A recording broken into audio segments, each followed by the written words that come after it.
Assalamualaikum warahmatullahi wabarakatuh. Selamat bergabung kembali di mata kuliah probabilitas dan statistika di pertemuan ke-6 atau minggu ke-6.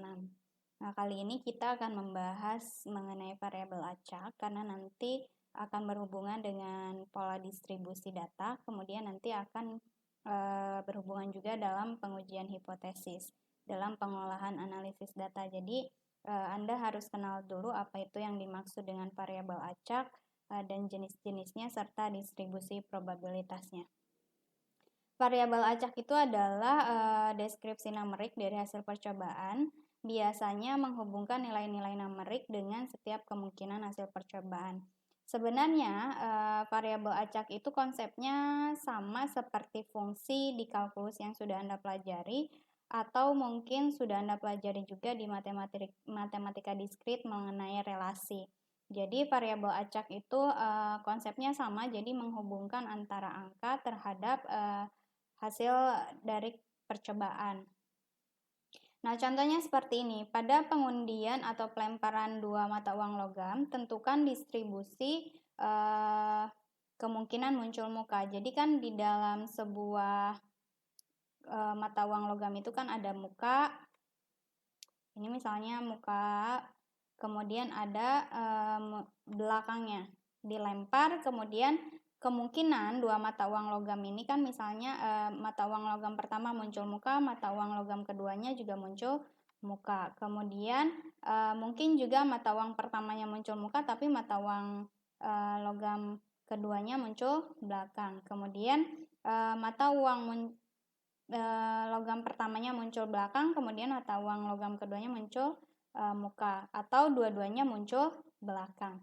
Nah, tadi kan disebutkan bahwa variabel acak itu adalah yang menghubungkan antara deskripsi numerik terhadap hasil-hasil percobaannya. Nah, ini adalah deskripsi numeriknya. Misalnya kita perhatikan tadi yang menjadi perhatiannya adalah kemungkinan muncul muka, sehingga dihitung jumlah mukanya. Misalnya di sini ada 2, berarti kan dihubungkan terhadap angka 2. Kemudian muncul mukanya hanya ada 1, dua-dua yang ini nih. Titik sampel yang ini dan ini muncul 1, berarti dihubungkan terhadap angka 1. Kemudian dua-duanya muncul belakang berarti kan tidak ada satupun muncul muka, sehingga dihubungkannya terhadap angka 0. Nah, itu yang dimaksud dengan variabel acak. Jadi variabel acak adalah tanda panahnya ini yang menghubungkannya numerik terhadap hasil percobaannya. Ini adalah ruang sampelnya, kemudian ini adalah hasilnya. Atau mungkin Anda kenal di kalkulus itu ada fx, fungsi. Fungsi itu kan menghubungkan antara domain dan range atau kodomain. Nah, itu sama seperti variabel acak. Atau di matematika diskrit Anda kenal tentang relasi. Nah, relasi itu kan menghubungkan dari tabel 1 ke tabel 2, relasinya apa? Apakah nomor induk mahasiswa atau apakah nama terhadap asal mahasiswa, asal SMA atau SMK mahasiswanya dan lain sebagainya. Jadi variabel acak itu adalah, saya sebutkan lagi, deskripsi numerik dari hasil percobaan yang menghubungkan nilai numerik dengan setiap kemungkinan hasil percobaannya. Nah, tadi perhatikan lagi contoh yang tadi, nilai X ini kan ditentukan terhadap titik sampel yang dalam hal ini tergantung pada jumlah muka atau banyaknya muka yang diakibatkan oleh setiap titik. Jadi tadi kan variabel acak X-nya, variabel acaknya kita notasikan sebagai X besar, kemudian ini adalah titik sampelnya.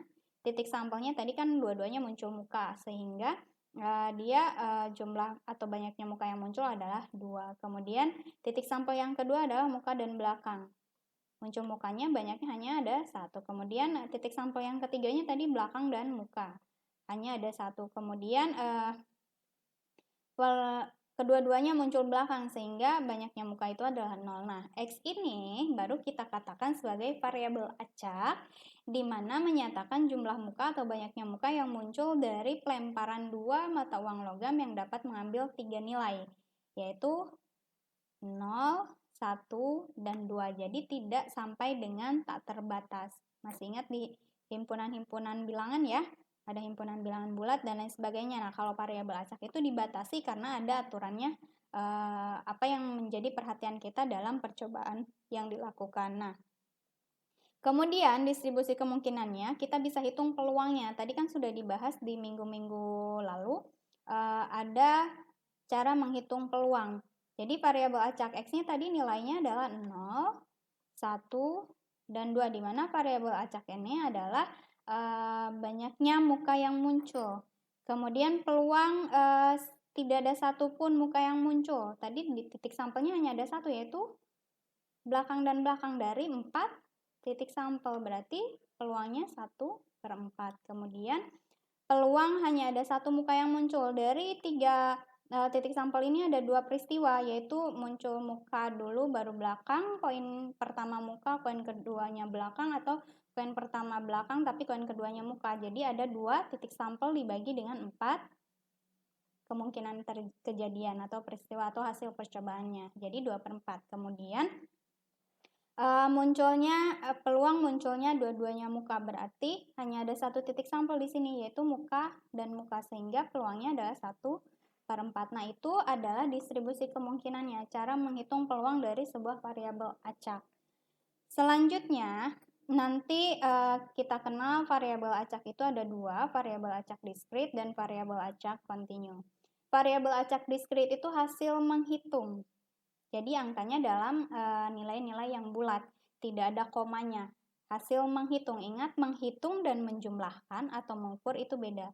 Menghitung dan mengukur itu beda. Kalau menghitung dia 1, 2, 3, 4, tidak ada menghitung 1, 1,5, 2,5 dan seterusnya. Tapi kalau variabel acak itu adalah hasil menghitung. Jadi nanti nilainya hanya berkisar antara 0, 1, 2, 3, dan seterusnya, tidak ada komanya. Nah, contohnya seperti ini. Percobaannya adalah penelitian terhadap 50 produk baru. Variabel acaknya yang kita lihatnya adalah banyaknya produk yang rusak. Dari 50 produk itu mungkin tidak ada satupun produk yang rusak, berarti nilainya adalah 0. Atau hanya ada satu produk yang rusak. Atau ada 2 produk yang rusak, atau mungkin semuanya rusak, yaitu 50-50-nya rusak. Jadi tidak ada 1,5 produk yang rusak. Kemudian pencatatan pengunjung restoran pada suatu hari, yang dilihatnya variabel acaknya adalah banyaknya pengunjung, sehingga nanti mungkin tidak ada satupun pengunjung yang datang, hanya ada satu pengunjung yang datang, 3 orang pengunjung yang datang, dan seterusnya. Jadi tidak ada 1,5 orang yang datang, tidak ada 2,5 orang yang datang, dan seterusnya. Nah, selanjutnya jenis yang kedua dari variabel acak adalah variabel acak kontinu. Kalau tadi hasil menghitung, yang ini hasil mengukur. Jadi nilainya bisa dalam bentuk koma, sehingga dituliskan dalam bentuk interval minus tahingga sampai dengan tahingga. Jadi nanti ada nilai 1,5, 2,5, dan seterusnya. Nah, contoh dari variabel acak kontinu misalnya seperti ini percobaannya. Membangun proyek perkantoran baru setelah 6 bulan. Kemudian variabel acaknya adalah persentase proyek yang diselesaikan. Ingat, persentase itu bisa 0 sampai dengan 100%. Bisa 25,5%, bisa 17,01%, bisa 18,5%, sehingga dituliskannya dalam bentuk notasi interval 0 sampai dengan 100%. Kemudian isi botol minuman jadi maksimalnya, kan kalau di minuman jadi di botol ada net 600 ml, sehingga maksimumnya adalah 600, kemudian jumlahnya variabel acak yang dilihatnya adalah jumlah milimeternya, sehingga di dalam isi botol minuman jadi itu bisa ada 0 sampai 600. Mungkin botol minumannya sudah habis diminum, berarti isinya 0 ml, atau mungkin belum diminum sama sekali 600 ml, atau baru 2,5 ml yang diminumnya, dan lain sebagainya. Nah, yang terakhir adalah penimbangan 20 paket kemasan, maksimalnya 2 kg katanya. Sehingga di sini variabel acak yang diperhatikannya adalah berat sebuah paket kemasan dalam kilogram. Kilogram itu kan sama, bisa ada 1,5, bisa ada 3/4 kilogram kan, ada setengah kilogram, dan seterusnya. Jadi berkisar 0 sampai dengan 2 kilogram. Nah, itu adalah perbedaan antara variabel acak diskrit dan variabel acak kontinu, dan sepertinya memang selalu kita temui dalam kehidupan sehari-hari. Untuk selanjutnya, kita simak di video berikut.